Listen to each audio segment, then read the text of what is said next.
नमस्कार दोस्तों, मैं सुरेंद्र सिंह रावत और मैं अपने YouTube channel target with Surendra पर आपका हार्दिक स्वागत और हार्दिक अभिनंदन करता हूं। दोस्तों, चैनल पर एक बार के लिए नए हो तो चैनल को सब्सक्राइब करें, वीडियो को लाइक और शेयर करें। दोस्तों, जो सेकंड ग्रेड की तैयारी कर रहे हैं, कल RPSC ने अपना सिलेबस डाला सेकंड ग्रेड का, और उसमें जो second grade first paper GK का जो होता है ना, उसमें कुछ माइनर चेंजेस हुए हैं। 6-7 टॉपिक हटे हैं और 6-7 नए टॉपिक जुड़े हैं, है ना। उसका वीडियो मैंने पहले बना भी दिया। लास्ट वीडियो अगर आपने नहीं देखा तो वो ज़रूर देखें, कौन से टॉपिक हटे और कौन से जुड़े हैं। और ये जो समय है जिसमें स्टूडेंट घबरा रहे हैं कि सिलेबस चेंज हो गया, सिलेबस चेंज हो गया, बहुत मैं कह सकता हूँ कि GK के अंदर तो माइनर चेंज ही बोलेंगे उसको। 6 टॉपिक हटे और 7 नए जुड़े हैं तो इसको माइनर चेंज बोलेंगे, है ना। और जो लोग मेरे YouTube से जुड़े हुए हैं वो बिल्कुल भी चिंता नहीं करें, बिल्कुल भी चिंता नहीं करें। और ये समय है धैर्य बना के रखना, अपने माइंड को इस्टेब्लिश रखना, घबराना नहीं, और इसका हल निकल के आएगा, ठीक है ना। कैसे भी निकल के आएगा, मेरी पूरी सहायता आपके साथ बनी रहेगी। आप बिल्कुल भी चिंता नहीं करें। फर्स्ट पेपर GK में क्या चेंज हुआ वो वीडियो मैंने बना दिया। सेकंड पेपर SST विषय के जो भी विद्यार्थी हैं वो बिल्कुल भी चिंता नहीं करें।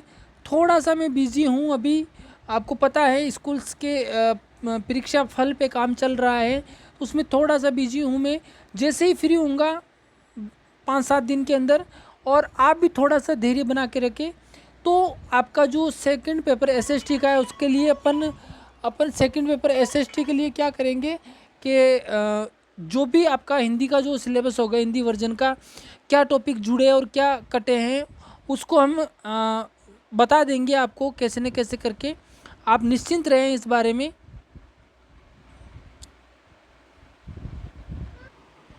तो जो भी SST के विद्यार्थी हैं उनके लिए मैं जल्द ही हिंदी वर्जन और क्या चेंजेस हुआ है, क्या हटा और क्या जुड़ा है, पूरा विश्लेषण के साथ लाएंगे। घबराने की बिल्कुल आवश्यकता नहीं है और धैर्य बना के रखें। धैर्य सफलता की कुंजी है। हड़बड़ाहट नहीं करें कि बहुत बड़ा मैं कहता हूँ एक इकोनॉमिक सब्जेक्ट को छोड़ दो तो बिल्कुल माइनर चेंजेस हुए हैं आपके, इसीलिए जो टॉपिक हटे हैं उनको नहीं पढ़े हैं, और बाकी जो आपके सिलेबस में एज इट इज़ बने हुए हैं उनको भी रीड करते रहें। कंटिन्यूटी बना के रखें, अपनी कंटिन्यूटी को नहीं तोड़ें। ऐसा नहीं दिमाग ख़राब करके बैठ जाए, ऐसा कुछ भी नहीं करना है। और अपने माइंड को थोड़ा इस्टेब्लिश करें और धैर्य बना के रखें, इसका सबका सॉल्यूशन निकल के आएगा और आपका पेपर बहुत अच्छा होगा। आज आपके सामने में जो फर्स्ट पेपर में एक नया टॉपिक आपके जुड़ा है, वेजिटेशन, है ना, वनस्पति, है ना। तो भारत की प्राकृतिक वनस्पति है ना। यहाँ से अगर ये टॉपिक जुड़ा है तो यहाँ से एक सवाल निश्चित बनता है। इसकी मैं PDF टेलीग्राम पे डाल दूँगा, वहाँ से आप डाउनलोड कर लेना और इसका प्रिंट निकलवा सकते हैं आप, है ना। और यहाँ मैं पढ़ा रहा हूँ, इसको बहुत अच्छे से पढ़े। एक सवाल निश्चित रूप से आपका बैठ जाएगा। पूरा वीडियो देखोगे तो समझ में आएगा कि इसमें क्या खास बात और कैसे पढ़ना है, क्योंकि हमारे ऑप्शनल जो SST के विद्यार्थी उनके तो ये सिलेबस में वैसे भी है ना। तो उष्ण कटिबंधीय सदाबहार वन यानी प्राकृतिक वनस्पति में अपने को ये 5 प्रकार के वन आपको पढ़ने हैं। उष्ण कटिबंधीय सदाबहार वन या वर्षा वन भी इनको बोलते हैं, आर्द्र मानसूनी वन, पतझड़ी वन, शुष्क मानसूनी वन, पतझड़ी वन, और इनको शुष्क मानसूनी वन और पतझड़ी वन भी बोलते हैं, और मरुस्थलीय कांटेदार वन और ज्वारीय वन। ये 5 प्रकार के वन है। सबसे पहले तो इनके नाम आपको अच्छे से याद होने चाहिए। सदाबहार वन, फिर आर्द्र मानसूनी पतझड़ी, शुष्क मानसूनी पतझड़ी, अलग अलग है, आर्द्र मानसूनी पतझड़ी और शुष्क मानसूनी पतझड़ी, और मरुस्थलीय कांटेदार वन, है ना, और ज्वारीय वन। अब मैं आपको एक एक की डिटेल पढ़ा रहा हूँ, और इसमें अगर एग्जामिनर का सबसे ज़्यादा फोकस होता है तो वो या तो इस वन पे होता है, पहले वाले सदाबहार वन पे, या फिर होता है ज्वारीय वन पे, या वो कभी कभार पूछ लेते हैं कि बताइए मरुस्थल कांटेदार जो वन है या झाड़ी कांटेदार जो वन है वो कहाँ मिलते हैं, तो वो आपको राजस्थान के अंदर मिलते हैं, आपको पता ही है। तो एक एक के बारे में ध्यान से आप देखना, है ना। यहाँ पर देखो एरिया वाइज दे भी रखा है। उष्ण कटिबंधीय सदाबहार वन जो ये अपने ग्रीन कलर का जो आपको दिख रहा है, ये वाला पार्ट यहाँ पर ये हैं। और आर्द्र मानसूनी वन जो ये वाला पूरा एरिया आपको दिख रहा है, कवर कर रहा है। शुष्क मानसूनी वन ये वाला एरिया है ना। और मरुस्थलीय वन, जो मरुस्थलीय वन है वो ये वाला क्षेत्र आपको दिख रहा है। ज्वारीय वन बहुत ही माइनर दिखेगा, अभी जगह आपको याद कराऊंगा मैं, बहुत ही माइनर जगह हैं और बहुत ही इंपॉर्टेंट है। पर्वतीय वन जो आपको दिख रहे हैं ये वाला एरिया है। तो अपन आप एक एक को पढ़ते हैं, बहुत छोटे टॉपिक है, स्किप मत कीजिएगा, पूरा देखिएगा। देखिए सबसे पहले पढ़ते हैं उष्ण कटिबंधीय सदाबहार वन या वर्षा वन। औसत वार्षिक वर्षा इनको कितनी चाहिए? 200 सेंटीमीटर से अधिक। यानी जहाँ पर 200 सेंटीमीटर से अधिक वर्षा होती हैं वहाँ पर ये वन मिलेंगे। औसत वार्षिक तापमान कितना होना चाहिए? वो है 20 डिग्री सेल्सियस, ठीक है ना। 20 डिग्री टेम्परेचर पर ये वन आपको अधिक मिलेंगे। क्षेत्र कौन सा है? तो पश्चिमी घाट, यानी भारत का जो पूरा पश्चिमी घाट है, ठीक है ना, वो उत्तर पूर्वी भारत, यानी उत्तर पूर्वी भारत का मतलब ये हो गया आपके जो आपका वो वाला क्षेत्र है, असम, मेघालय, है ना, वो वाला जो क्षेत्र है। अंडमान निकोबार द्वीप समूह आप जानते ही हैं।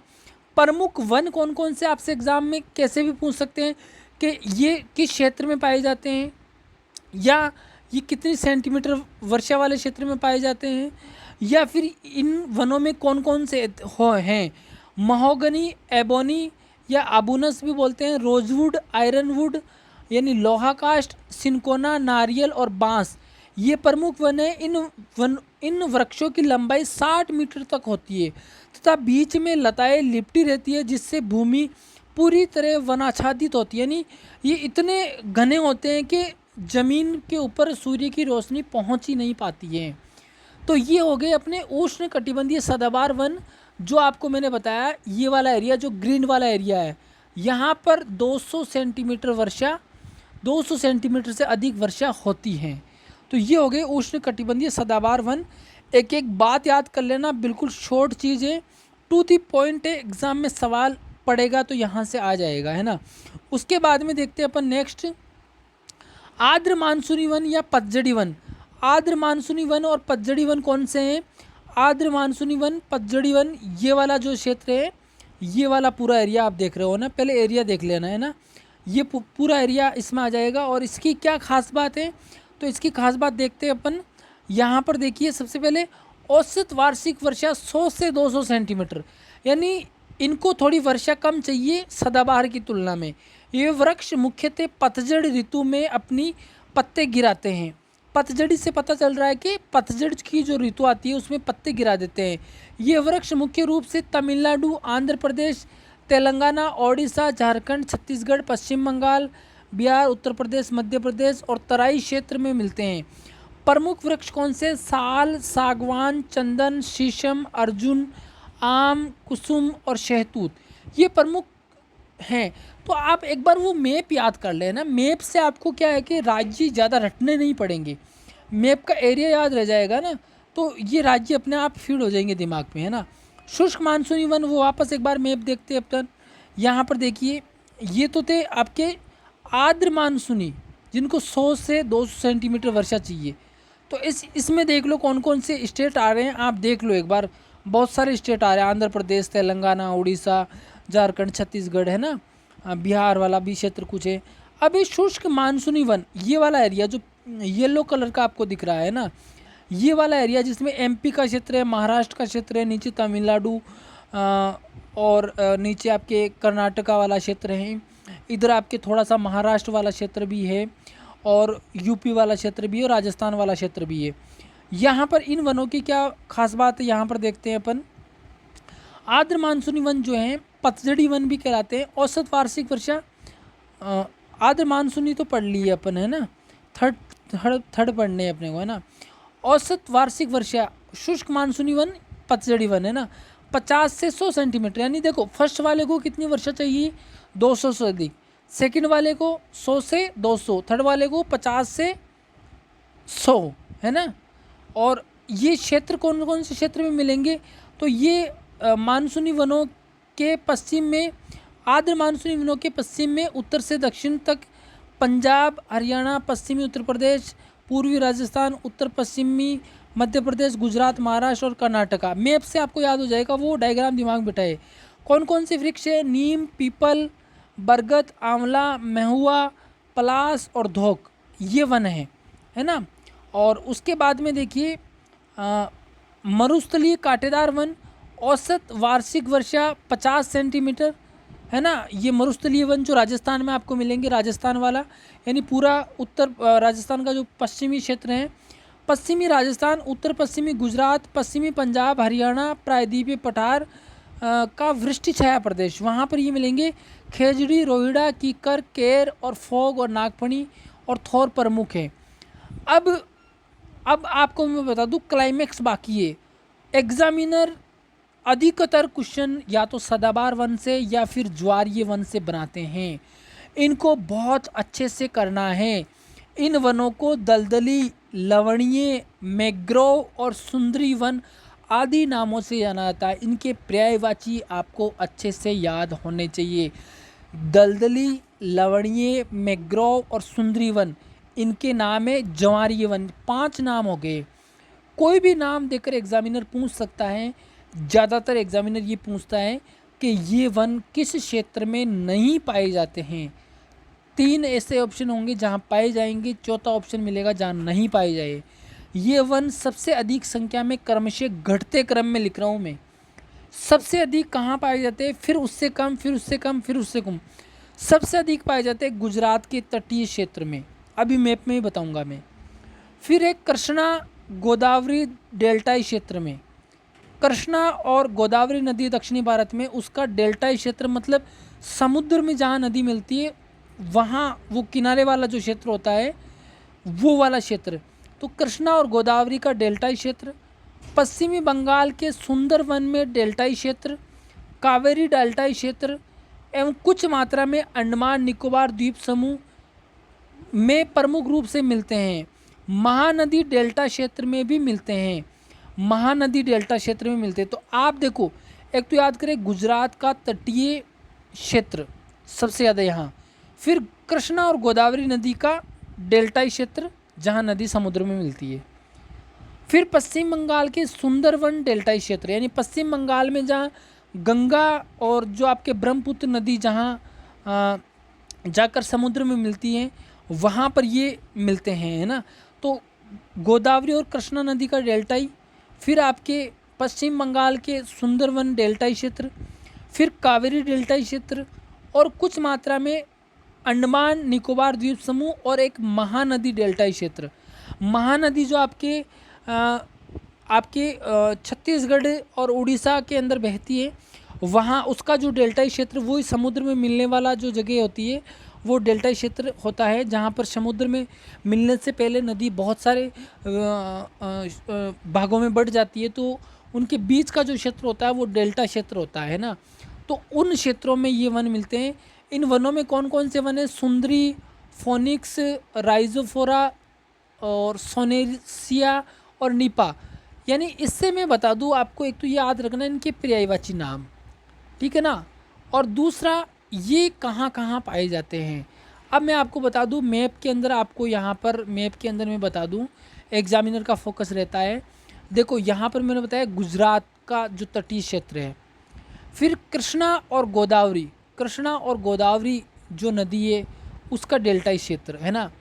उसके बाद में मैंने बताया था आपको जो पश्चिम बंगाल है, ठीक है ना, वहाँ पर सुंदरवन जो मैंने टिक लगाया अभी, है ना, यहाँ पर। इसके अलावा और कहाँ पाए जाते हैं ये? तो ये पाए जाते हैं पश्चिम बंगाल और कृष्णा गोदावरी नदी हो गई, और एक महानदी वाला जो क्षेत्र है, ये महानदी वाला क्षेत्र लगभग आपको महानदी जो मैंने ड्रॉ की है वो लास्ट में मिल रही है वहाँ पर, और एक कावेरी नदी, ये कावेरी नदी वाला क्षेत्र यहाँ पर है ना, कावेरी नदी वाला जो यहाँ पर है ना, ये यहाँ पर आके समुद्र में मिलती है। तो इन जगह ये जो मैंग्रोव वन है ये पाए जाते हैं। तो ये 5 प्रकार के वन हैं, इनको बहुत अच्छे से आपको करना है, स्किप नहीं करना है। अब भी मैं कह रहा हूँ जिनको भी सेकंड ग्रेड के फर्स्ट पेपर जीके और एसएसटी के नोट्स चाहिए वो मुझसे संपर्क कर सकते हैं। जो सिलेबस में माइनर चेंजेस हुआ है उसका कोई ना कोई सॉल्यूशन निकालेंगे। आप चिंता नहीं करें, जिनको नोट्स मंगवाना है मंगवाइए। जो सिलेबस में है वो बहुत बेहतर बना रखा है मैंने, उसकी आप चिंता नहीं करें। और आप पूरा फोकस ये रखें कि मुझे सेकंड ग्रेड की सीट निकालनी है। इस समय मुझे थोड़ा धैर्य बना के रखना है। सिलेबस में मैं फिर कह रहा हूँ, एसएसटी में इकोनॉमी को छोड़कर बाकी सब्जेक्ट में माइनर चेंजेस हुआ है, मतलब अपन कह सकते हैं कि 1% चेंज हुआ है। और फर्स्ट पेपर जीके में 6 टॉपिक हटे हैं और 7 जुड़े हैं, तो इसको भी हम माइनर ही बोलेंगे। तो ये माइनर चेंज हुआ है। बहुत सारे स्टूडेंट ने ये हवा बना रखी है कि सिलेबस चेंज हो गया, ये बहुत सारा दिमाग ख़राब कर रखा है। ये फालतू की चीज़ है ना, बिल्कुल भी आपको इस्टेब्लिश लेना है। थोड़ा धैर्य बना के रखें, सबका सॉल्यूशन निकल के आएगा आएगा आएगा। आप सेकंड ग्रेड की सीट निकालोगे निकालोगे निकालोगे, चिंता की बात बिल्कुल भी नहीं करें। और इसकी पीडीएफ में अपने टेलीग्राम चैनल पे डाल रहा हूँ। जो आपके 7 टॉपिक नए जुड़े, उसमें से एक टॉपिक मैंने यूट्यूब पे करवा भी दिया है और टेलीग्राम पे मैं इसकी पीडीएफ भी डाल रहा हूँ। बाकी फर्स्ट पेपर जिसने मुझसे ख़रीदा है वो भारत के भौतिक प्रदेश, ऑलरेडी उसमें टॉपिक हैं। तो 2 टॉपिक जो मेरे नोट्स खरीद रहे हैं उनके 2 टॉपिक तो जो नए जुड़े हैं ऑलरेडी ये मान लो हो चुके हैं। 1857 क्रांति है, मैं डाल दूंगा जैसे समय मिलेगा, आप चिंता नहीं करें। सारे टॉपिक डाले जाएंगे, आप बिल्कुल भी चिंता नहीं करें। वीडियो को पूरा देखें तभी समझ में आएगा। लाइक एंड शेयर और चैनल को सब्सक्राइब करें और अधिक लोगों तक ज़रूर पहुँचाएँ। धैर्य की आवश्यकता है, धैर्य सफलता की कुंजी है। इसी के साथ आज का वीडियो समाप्त करते हैं। धन्यवाद।